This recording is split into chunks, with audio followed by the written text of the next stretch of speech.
Hello everyone, I would like to discuss with you the poem Lady of Shalott. I would just like to talk about certain things that we need to know about this poem. And those are like once this poem is written by Alfred Lord Tennyson. This poem was written in the Victorian times. And Victorian times was the time when the condition of women was quite bad. It was the time when they were not given any voting rights, not any property rights, even they were not having the rights to divorce a man. They were considered to be property of men. So the torture, the predicament, the suffering that was there, in the case of women, that has been beautifully written in the lines. If we read line by line, we can understand that there are so many things which actually come out and which we make, these lines make us know that the condition was in a way that we can say that women were not allowed to transgress from femininity to masculinity. Somewhere they were restricted, they were given domestic sphere, and it was said to them that if you cross this limit, that is the limit of domestic sphere, something wrong can happen to you. And this is why the lines which are there in the Lady of Shalott, like a curse is there.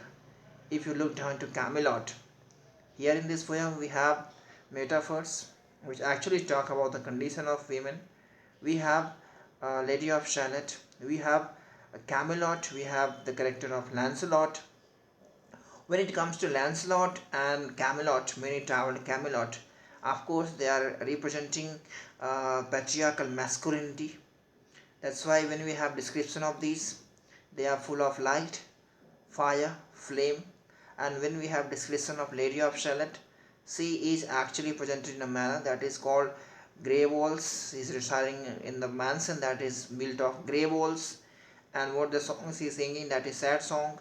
Everything that is associated with her is sad, is gloomy. And what happens once she tries to translate from femininity to masculinity? You can just read the lines, you will find the mirror is cracked from side to side. And nature, that was earlier in the case of Lancelot, was unclouded, becomes clouded. It starts raining and everything becomes dark. So there are, of course, comparison and contrast between masculinity and femininity. Femininity has been associated with Lady of Shalott, and masculinity has been associated with Lancelot. And finally, Tennyson has tried to show this fact that a woman is not allowed to do this, and if she tries to do that, she has to suffer. And that is why at the last of this poem, we can say she dies. She dies or she reaches the first house of Camelot. That's why Tennyson is considered to be anti-feminist. So by this we can simply say this is the story of a woman who is trying to transgress, who is just tired of the domestic sphere and wants to see the public sphere, to experience the public sphere, and who is not allowed. And if she dares, she has to suffer. And that is what happens in the poem. She dies. This is one thing that we can say, that this poem is talking about the women question, the problems of women, especially in the Victorian society.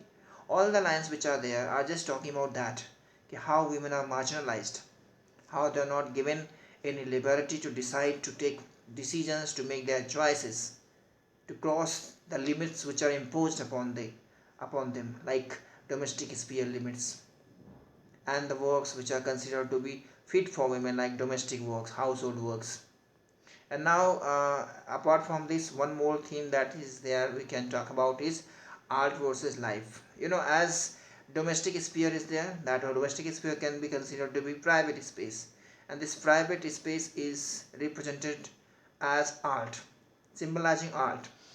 And the public sphere, which is actually symbolizing, is talking about Lancelot and Camelot, is actually talking about, you can simply say, life. So there is contrast also, art versus life.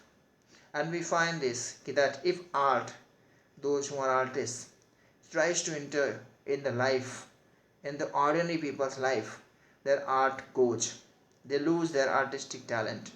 So they have to remain aloof in detachment.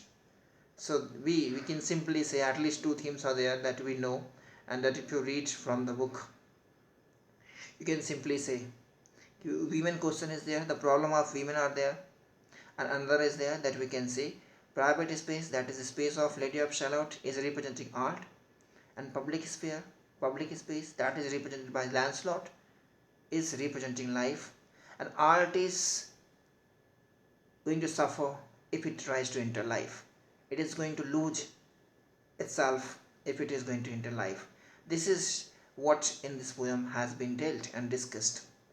I think we can discuss more things in the next lecture which I am going to prepare for you. But for now, I think that's over. Thank you. Thank you very much.